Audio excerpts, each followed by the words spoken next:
Good afternoon, dear students. So, today I am going to talk about a very important topic, a very important hot favorite topic of the exam, in that the very important full question of the upper limb. And for that, meaning the first joint that I am going to talk about the upper limb, and that joint is shoulder joint.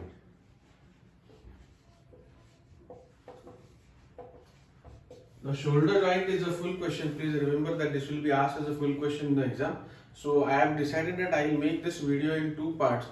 The first half of the video will be the classification and some part till the ligaments, and the next part will be relations and movements. Okay. So as we have talked of many questions which we are going to write in the answers as answers in the exam, the shoulder joint or any joint in the body has to be written under few points. The first point is classification of the joint. Classification. Okay.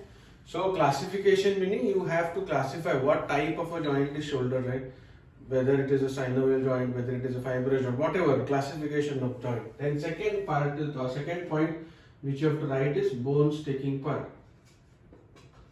Bones taking part is also called as articular surfaces. Okay. That is the second point of the joint. The third point is the ligaments. Okay, the ligaments of the joint. The fourth point is relations. Fourth point is relations. Fifth point is blood supply, nerve supply, nerve supply, blood supply, nerve supply. Next is movements and muscles producing movement. Okay, and the last point and most the point which completes the answer is applied anatomy. Okay, so these are the points on which any joint in the body is written. The first point is classification. Second point is bones taking part. Bones taking part is also called as articular surfaces. Then you will have ligaments. The fourth point is relations of the joint, blood supply, nerve supply, movements and muscles producing movements, and the last point is applied anatomy. If there will be something else in this, we will talk of those points as and when the individual joint will be taken. So today I will talk about the first 3 points, and in the next video of the shoulder joint I will make the relations and other things in detail. So let us start with the first point. Now what is the first point that I have told you? Whenever you talk about any joint in the body, the first point is classification. Okay. Now what type of a joint is shoulder joint? Shoulder joint is a movable joint, and all of us know that all movable joints are classified as synovial joints. Okay. So shoulder joint is a synovial joint, and the sub classification of this is it's a synovial joint of ball and socket variety. Synovial joint of ball and socket variety. Okay. So ball and socket meaning you must have seen the head of the humerus, which is circular, and the glenoid cavity, which is a flat concave depression. So it's a ball which is the head of the shoulder, and the depression, that is the glenoid cavity to the scapula. Both of them are going to join together to form the shoulder joint. So this classification I have covered the second point also. So what is the second point of the joint? Is bones taking part or articular surfaces. Articular surfaces. Now I have told you which are the bones that take part in the formation of the shoulder joint. The bones that take part in the formation of the shoulder joint are glenoid cavity of the scapula and the head of the humerus. Okay. Now here you have to understand a very important point. See, all of us know that the glenoid cavity is like this. It's a flat, shallow surface, and the head of the humerus is like this. Okay. So what you need to understand here is that the glenoid cavity is very shallow and very small as compared to the head of the humerus. The head of the humerus is 3 times larger than the glenoid cavity. So what happens is the head of the humerus is not going to fit properly into the glenoid cavity, meaning it is much larger as compared to the glenoid cavity. Therefore, the shoulder joint is structurally a very weak joint. And because it is structurally a very weak joint, it is protected from all the sides. One of the topics which I have talked of, which has a protection for the shoulder joint, is the musculotendinous cuff. So likewise, there are many other protections. You will have ligaments, there is atmospheric pressure, then you will have the muscles which are surrounding the joint. So likewise, there are features which are going to be keeping the shoulder joint stable. Okay, and what you should understand here is that it is protected from all the sides, but there is very least no protection for that matter from the inferior aspect. Therefore, dislocations of shoulder joint will always occur inferiorly. Very rarely a dislocation will occur superiorly. So that is about the bone taking part. So what you have to understand here, shoulder joint is structurally a very weak joint, but because of its its movements are there 360 degrees. It has a lot of mobility, but in gaining mobility it has lost its stability. Okay, so that is the second point about bones taking part. The third point is ligaments.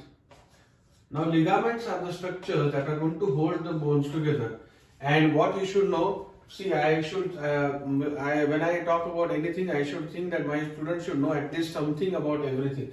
So first ligament, when you classify shoulder joint as a synovial joint, the first ligament of a synovial joint is the joint capsule. Okay. Then second ligament is coracohumeral ligament. Coracohumeral ligament. The third ligament is transverse humeral ligament. And the next is glenoidal, and the last one is glenoidal labrum. So four ligaments are there of the shoulder joint. First is the joint capsule, second is coracohumeral ligament, the third one is transverse humeral ligament, and the fourth one is called glenoidal labrum. So we'll talk of these ligaments one by one. Now the first ligament is capsule. Now, how is a joint capsule is it's a peculiarity of any synovial joint. Both the articular surfaces are covered by a capsule. Now, how is the capsule attached to the scapula? It will be attached to the glenoid cavity of the scapula. Okay, if this is the glenoid cavity of the scapula, the capsule will be surrounding the glenoid cavity of the scapula, and also it will be surrounding the thickening which is there around the glenoid cavity of the scapula, which is the fourth ligament, which is called as glenoidal labrum. So glenoidal labrum is nothing but a fibrocartilage, that I will come to later. But glenoid, also capsule is going to cover the glenoid cavity and also the glenoidal labrum. So that is about the scapular attachment. For the humerus, you should understand a very important thing. If suppose I take a section of the head of the humerus, if the humerus section of the head is taken, if this is the head of the humerus like this, how will be the capsule of the shoulder joint attached to the head of the humerus? It will be attached to the anatomical leg, not to the head of the humerus. It will be attached to the anatomical leg. How it is attached? It is attached all along the anatomical leg, but it is deficient anteriorly in the region of intertubercular sulcus, and posteriorly dips by about 1 centimeter to enclose a triangular area on the posterior surface. So what you should remember, if suppose, I'll just show you. If this is the anatomical leg of the humerus, you can understand this. This is the gap which is present here, which is the gap between the greater tubercle and the lesser tubercle. So the capsule will be absent here. It will be attached all along the anatomical leg, and posteriorly it is going to dip by about 1 centimeter, and it is going to enclose a triangular area on the posterior surface. That is what you should remember, a very important thing which you should understand, how the capsule of the shoulder joint is attached. So it is loose to the scapula, it will be attached to the margins of the glenoid cavity covering the glenoidal labrum. To the humerus, it will be attached all along the anatomical leg with two exceptions. It is not attached anteriorly in the region of the intertubercular sulcus, and posteriorly it dips by about 1 centimeter to enclose a triangular area on the posterior surface. So that is the attachment of the capsule. The second ligament, now the other ligaments are just fill in the blanks. You just have to join the two names. This is the understanding name. The second ligament which I told you is coracohumeral ligament. Now coracohumeral ligament, coraco meaning coracoid process of the scapula and humerus meaning humerus. So this is a ligament which extends from the coracoid process of the scapula to the neck of the humerus. Okay, so that is how the extension of this coracohumeral ligament is. Then you have the third ligament which is called transverse humeral ligament. It is called transverse humeral ligament. Now all of you have seen the humerus. This is the humerus. There is the lesser tubercle here and there is a greater tubercle on this side.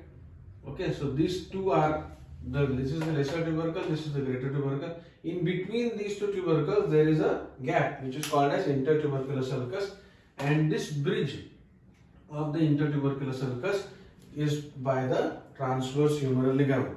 A very important relation to this bridge or this ligament is the tendon of the long head of the biceps will pass deep to this ligament. Okay, so tendon of the long head of the biceps is going to pass deep to the transverse humeral ligament. I hope I am clear. So transverse humeral ligament is the bridge between the lesser tubercle and the greater tubercle. This was the gap here. This is the transverse humeral ligament, and below the transverse humeral ligament is going to pass the long head of the biceps. Okay, so that is about transverse humeral ligament. And the last ligament which you should know for the shoulder joint is the glenoidal labrum. Glenoidal labrum. Now here, when you are going to understand glenoidal labrum, what you should understand is glenoid. There is one word that is very important. It is a fibrocartilaginous rim. It is a fibrocartilaginous rim which is attached to the margins of the glenoid cavity. Okay, so all of us should know that suppose this is the glenoid cavity of the scapula, then you will have a periphery of this glenoid cavity of the scapula is thickened by a rim which is attached to the margins of the glenoid cavity. So this fibrocartilaginous rim which is attached to the margins of the glenoid cavity is called as glenoidal labrum. Okay, it is called glenoidal labrum. So what does this glenoidal labrum do? The glenoidal labrum does two things. It is first going to be thickening the margin. It is going to deepen the cavity of the glenoid cavity. Suppose the glenoid cavity is like this, it's flat. Along the margins there will be a fibrocartilaginous rim that is attached here. So it is going to be deepening the margins, and when the head of the humerus is going to sit there, it is going to hold the head of the humerus carefully. So this is about the first part of the shoulder joint which I want to discuss. So that we have discussed the classification of the joint, we have discussed the bone sticking part, and we have discussed in details about the relations of the joint. Okay, so I hope this will be helpful to you. An appeal which I have already made to all of you: please watch the videos, please like the videos and share your comments, and please be free to share whatever comments you want to do, but see to it that this is helpful to you. Thank you.